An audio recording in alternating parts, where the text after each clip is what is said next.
Welcome to Marathi AML channel. Today is a special day because we have Indresh Bhattacharya with me. He's the author of PyMLPipe library. Indresh is a machine learning consultant at KPMG, and he has a wide experience in machine learning and data science. Previously, he worked in Prime, FinCon, Virtusa, and he has contributed in very nice project, namely I can say Google Ads validation framework, Google Ads grammatical error platform, synthetic image generation, and a lot more. I'm not going to take you much more time, guys. I know that you are very excited. What is PyMLPipe? But somehow you get the intuition. MLPipe is something related to the machine learning operation.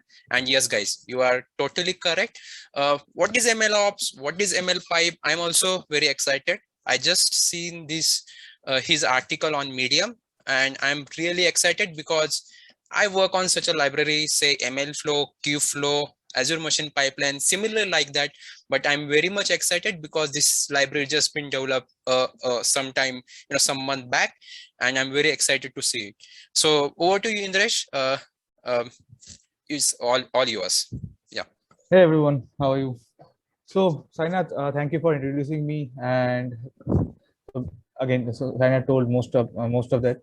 But yeah, so basically I'm a machine learning consultant at KPMG, and I've been working on this field for almost now 4 or 5 years now. And yeah, so basically what MLOps is like it's productionizing your machine learning models, right? Okay. So basically in general, what we do is we have a very conservative view of ML where we go for like academic things, right? So we have a data set and we just do some operations on it and create a model on it. But productionizing that basically is a very different job itself. MLOps basically takes your traditional DevOps or components and then mixes that with your ML components. Correct. Right. Yeah. So yeah. So that is what mainly, like, I'm giving a very brief introduction in MLOps. It's a very vast topic in itself. Right? And coming to PyMLPipe, so PyMLPipe developed this mainly because of necessity, right? So when I was doing this operationalizing some of the machine learning models, it was very difficult to manage those things, to track the changes, what was happening, the parameters that were there, and the data, how the data was getting changed everywhere, right? So that is where the idea of PyMLPipe came into being. Okay. Now, yeah. So I would say that PyMLPipe is a lightweight MLOps toolbox. Okay, it's lightweight because it takes all the traditional things that are there in MLOps right now. Like you have Flow, you have Apache Beam, you have Kubeflow, all those things. But it's mainly packaged into a Python module. It's very simple to use, and one of the main concepts that is there is like, so you have this one-click deployment part, right? Okay. So because deployment becomes again a very hectic thing for any one of us like who is doing it. It's very hectic. Exactly. So why I wanted to give the people and myself yes. Okay, so I was talking about like what MLPipe is, right? So it's basically a toolbox to make our life easy. Yeah, that's it, right? So it is right now, the state of it is it's still very minimalistic, right? But I think we'll be developing many more functionalities into it as we go forward, right? And I will tell what are the new features that will be coming in the next release and all those things. But yeah, let's start. I think we can start with the tutorial part of it, and maybe people will get a better understanding of it. Correct. So yeah, let me share the screen.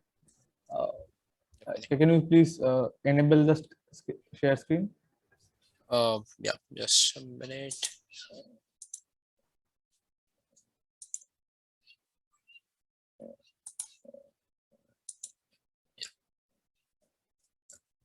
Now you can share. Yeah. Okay.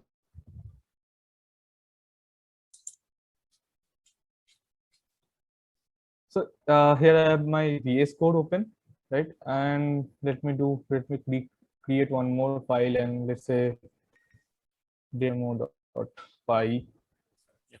So I will copy these things, imports and all those things, Yeah. and I will show you what basically what we are doing here, right?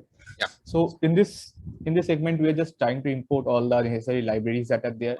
So you have scikit-learn, and I will mainly be maybe working on the IDs dataset, and you can use any tabular dataset available, right? Right at the moment, PyMLPipe is mainly focused on the tabular data, and as we go forward, we'll integrate NLP and computer vision as well. Correct. Okay. Okay. So yeah, so basically I've imported all those things, and to import your PyMLPipe concept, so what you can do is you can just write like from PyMLPipe.tabular import PyMLPipe. So that's all. Okay. So here we are just sorry to interrupt you, but does it mean that for different type of data, the different library like that, like you say PyMLPipe.tabular import PyMLPipe? Yeah, so basically the main concept is like, so this class of PyMLPipe is mainly catered towards the tabular data sets, right? Because again, as I was saying, and I will show you in the demo as well, right? Like how we are capturing the data schemas and all those things. So data schema for each data type, basically NLP and computer vision will be very different in nature. So when you're talking about tabular data, it has a different data schema. So that is why we have given like PyML.tabular to introduce that. Like it's right now just for the tabular data set part. Correct. Right? Got it. Right. Okay. Yeah. So let me just go into my can you see the terminal? Yeah. Or is it not visible? Terminal is not visible. Your only VS Code the window is visible. I will share the screen once more. That will help. So, yeah. I hope now my terminal is visible, right? Yes. Yes. Can you bit zoom in bit your terminal? Yeah. Let me do that as well. Okay. Okay. Hope you can see that. Yes. So what I wanted to do is, I just wanted to show how you can install the latest version of it, right? So basically, the reason being that the previous versions had some minor bugs that were coming up, and I fixed it in the new later version. So here, let me activate the option. Okay.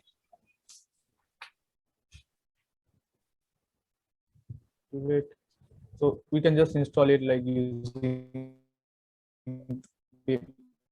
PyML pipe 0.2.6. So this is the most stable version of it. Okay. So it's already installed in my system, so it's just not showing, but that's the general function. 0.2.6 is a stable version of it. Okay. So yeah. So what we do next after we import the PyMLPipe one, right? So basically, I have just taken the IDs data set and make a data and target part, created a data frame, and divided the data into test and train and test set just for references, right? So what I do next is we define a say MLP or whatever name you want to say, and I will create an object for this class, and then we can just give a experiment. So experiment, what is a experiment? Experiment is a umbrella term for all the experiments you're running within one single umbrella, right? So maybe I'm working on the IDs dataset, so that's one umbrella, and maybe you are running on something else, and you can create another experiment for it, right? In that way, we can segregate the different experiments together. So just let me give it name like IDs data or something like that, right? Yeah. And we can also set a version to it. So set the version, and so it's very simple to do the versioning. So maybe 0.1 version or whatever version you want to do. So you're doing versioning of your model, in short. Right. In short, very simply, right?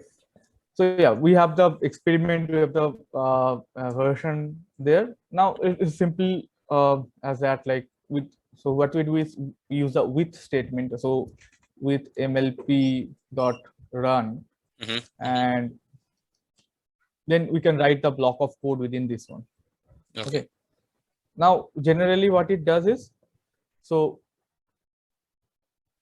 yeah, so generally what it does is that this assigns a run ID to your experiment. Okay, and we'll see that when we run it, and I will show you other ways as well, right? So here we can see maybe I want to do a logistic regression model. So LR equal to logistic regression. Yep. And so we can do a lot of things here, right? Like we can set tags, we can set things, right? So if we say set tags, not get tags, sorry. So set tags. So tags is basically you can give multiple tags to a single run. So that helps you in filtering it out. So maybe I will just say logistic R. And that becomes my tag. Whatever you can give, whatever tag you want, and like tags generally take a list of tags. You can also use MLP.set tag. So set tag basically gives a single tag, right? So you can do it however you want. Right? And now, this tag is associated with what? So this tag is basically, maybe it's mainly according to you, how you want to, like how you segregate different experiments or files, right? So setting a tag basically means you can segregate it using filters, right? So that is why the tags may be important. It's not mandatory. Again, it's optional. You can use it. You might not use it. I'm just showing it to show the capabilities here. Okay. Right? So just to make the easy understanding of this, you said the iris data is an experiment. Below that experiment, we are running our model, right? Right. And each model running. So with the run MLP.run, here our model is training and model is getting form, for the prediction. And in between, we are setting the tags, right? And this tags for that particular run. Right, exactly. Okay. So how many tags I can set with a single run here? So basically you can set up to 5 tags, right? But but again it's an optional parameter. You might or might not want to set any tag or like something like that, right? Okay. Yeah. So yeah, so we can set some tag, and then you can run the model, right? So say so LR dot fit, and let's train X and train Y.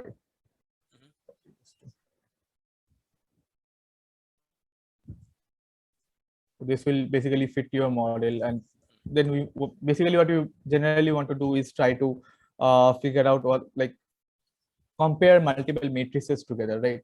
So basically that will be like your log matrix or log matrices.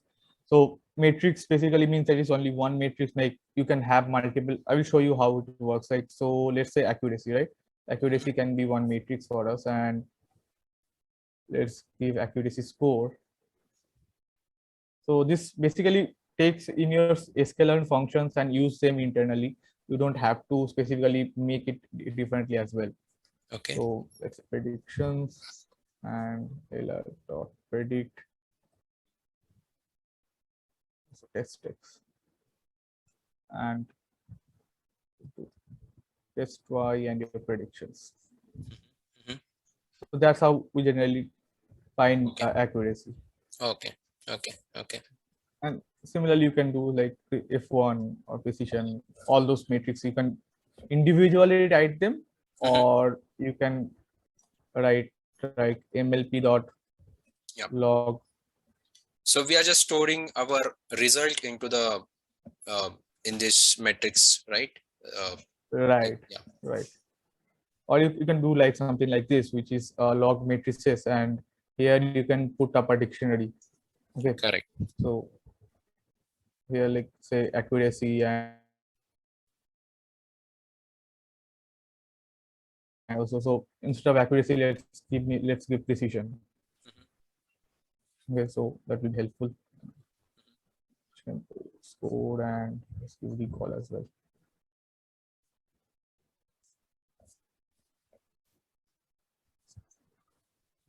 So that basically logs your matrices, and then you can register your model. MLP dot register model. Mm-hmm.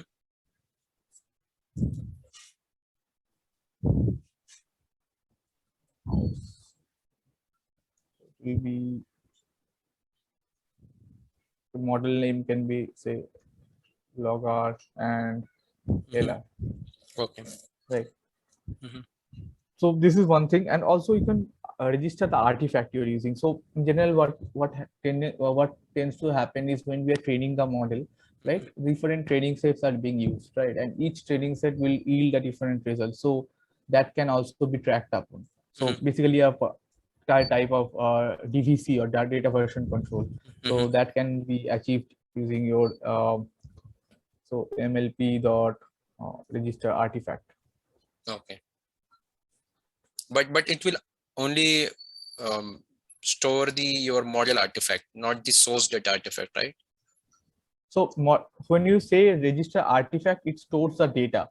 Okay. And when you're saying the register model, it stores the model. Okay. So again, each of them has their different uses. So yeah, there's a train data and trainx, right? Because we're training on this data only. So I will just register trainx and train data. Okay. Okay. So now we can run the model, see if there is any error or not. So,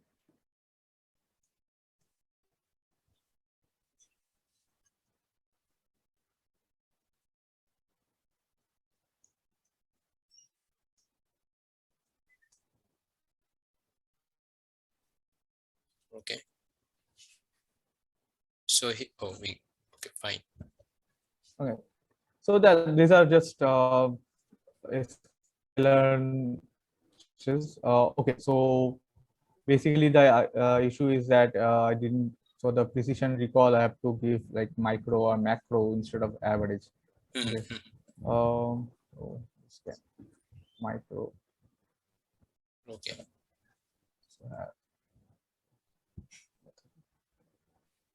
Yeah. So this problem comes up when you're doing multi-class classification. Yep. So yeah, it's a common error, not an error, but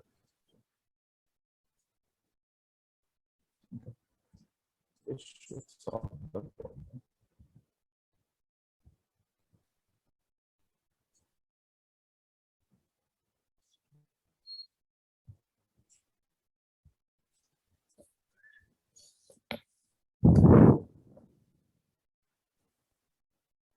So sorry, yeah. Okay, so this is one more thing, and I forgot to. Okay, so when you are doing say register model, you have to specify which kind of model this is. So right now it supports two kind of models. One is scikit-learn, one is pytorch. So like here I've used MLP.scikit-learn.register model, and I'm just saying that this is a scikit-learn type of model. You can do the same for torch using like MLP.torch.register model if it's a pytorch model. Okay.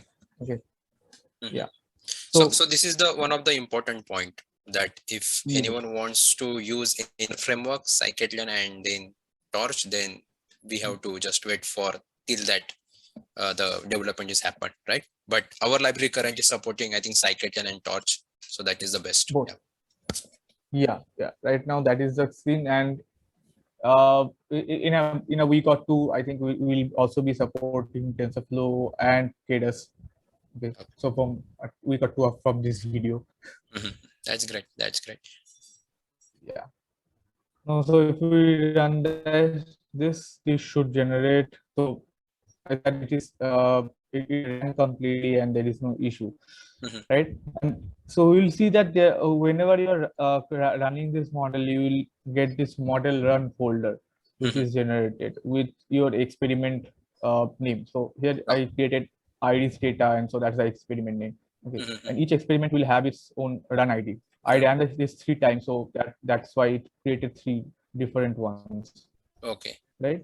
Okay. Just to make sure that we get the proper data, let me delete this one and rerun it once. So that just gives us a clear view what will happen, because we will be comparing multiple models together.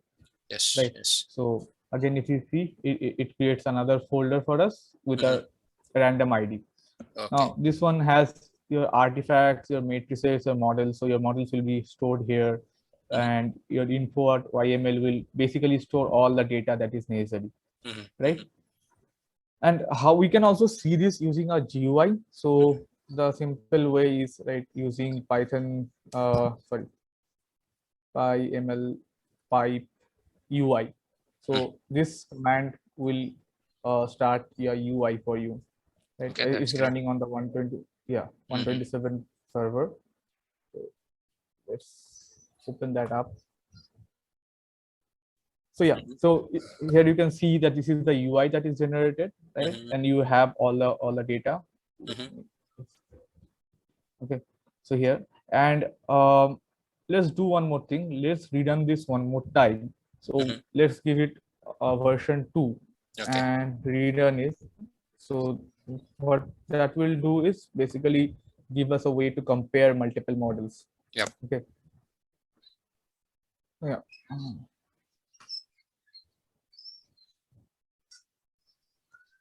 So yeah, as you can see, it came here, right, with all the models that are there. So here the version is 0.1, and I created a 0.2 version of it. Yes. Now, how you can compare? So I will just show you the functionalities. What we have here is like, so we can compare multiple models accuracy. Say mainly accuracy and F1 for these 2 models. So whenever we select all this and click on compare matrix, it will give you a graph showing what is a comparison between each of these models together. Right. Okay, that's great. Similarly, you can do something like a conditional filtering as well. So here you can see all the matrices that were used for this experiment. Okay, and you can just give something like, say, F1 is greater than 9, sorry, 0.9, right? And filter it, and it will basically give you, because this is right like this, right? So say if you give it 0.1, everything will disappear because there is nothing of that sort. Okay. Right. Because we only have F1 up to 0.95. We can't have anything above that. Similarly, we have tags. So the why we are saying like tags was because during a actual production system, we have multiple runs with multiple. This can go up to, say, in my last project, I was having like almost 100 models running here. Like it was very hard to segregate all those things if we don't have a correct tag for this. So basically, we can select the tags that we have and click the filter to filter only those models that we want. Right. So that's why that tag part becomes important. Okay. Now, now coming to the experiments, right? And feel free to ask me if you are stuck somewhere, right? Yeah. So now we can click on the run ID to go inside and see what the model has. Right here you will see the general ID, the run ID, the execution date and time. What are the tags there? What are the version? Okay. Right. If you go to the artifact tag, it will show you the training data. You can download this data for maybe using it somewhere else, right? And you can register multiple artifacts here. Okay. Also, matrix is the same thing. And one more feature that will maybe come in a later version is the related part, which is right now kept blank. But what this will do is it will show you any like similar kind of models that you have created, and basically a recommendation engine within this whole platform itself. Right. So what exactly what it will related?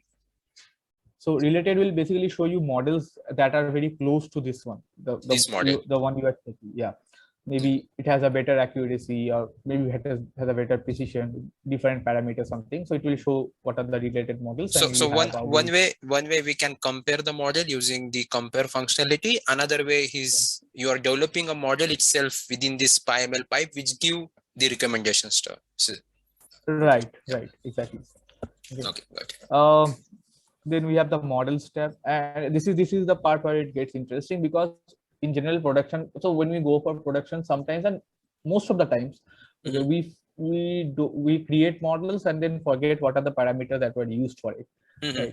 And then we want to maybe revisit the model, and we actually don't have that, right? So we can't track what are the parameters that were used for creating that model, and that becomes very difficult, and we have to do a lot of what is it, trial and error to get those same parameters backwards, right? So what this does is so you didn't have to directly say that you have to log these parameters. It automatically logs all the parameters for you, right? So basically you have these trained model tags, you have these trained model parameters, right? What are the parameters that were used here? Okay, that's great. Also, so we haven't logged this parameter there. It's automatically getting fetched. No. Right. Okay. It's Okay. automatically getting fetched, and it will automatically be populated here, right? So you don't have to do anything yourself. Okay. Okay. So Similarly, is it you something have that very helpful during the hyperparameter tuning, right?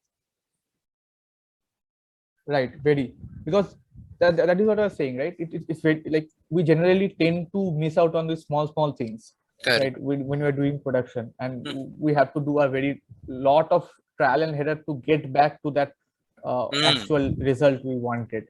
That's Okay, good so, stuff. Yeah, I agree with you. Also coming to the, and also then we have this data schema tab.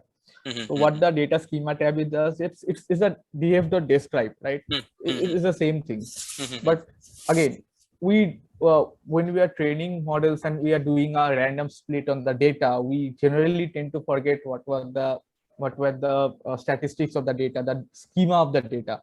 Correct. Right? And so using this register the schema from the data, and it populates it here, right? You can register multiple data sources, and it will start registering all the schemas. So it's a way to have, like, it's a way to find out the data schemas across all of your experiments, right? Basically it's a model tracking kind of thing. Okay. Okay. Yeah, so these are the general ideas. So these are all the information you will get, all the model tracking, model version controlling, all these things, data version control, all this are the main idea. But again, then comes to the deployment, and as I was telling before as well, right? Deployment is a very hectic task. Correct. Trying to do. Right? So here I've just made it very simple. You can click the deploy button, and your model will be deployed. Okay. Oh, great. So it's deploying where? This model? This model is being deployed on your local system at the moment, right? And in the future, we will be trying to make it so if it is being deployed in your local system, it can be deployed in your server as well, right? But that is not enough. I think we also need to containerize these models in a way that it can be easily deployed and migratable to other environments wherever it needed. Right? That will be something that will be coming in the future as well. Right. So yeah, right now it's in a local system, but again, we don't need to create another function or create any other application separately to create a model deployment. That is the one I wanted to check out. Right? But if you want to deploy any other endpoint or another resources, like let's say containerize or the Kubernetes or something like that, then that's something is coming in pipeline, right? Yes. So that is there in the pipeline, and we'll be doing it like one-click containerization, where we can containerize the whole application into one single, like into a Docker container. Okay. That will be coming in the future. Okay. Just one thing. Does this library currently supporting any cloud-based solution? Not right now. Okay. It is not. Okay. Yeah, but we have I have plans for that, and it's taking a bit time, but it will come there. Yeah, and I think that's why the name of your library is PyMLPipe.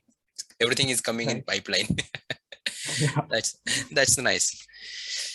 Okay, so it's running, right? Its deployment is done. Yeah, so you can stop and start the deployment from here. So you can also click this deployment URL and see that this will create a post API kind of thing. And I've already given. So this basically gives the information about your model, what is happening, what is not. And you can just take the request body for this is for the IDs dataset. So I'm just taking this, copying this, and give a post, and I will see the predictions. Okay, but how these the examples are populated here? Like we haven't mentioned in the code, right?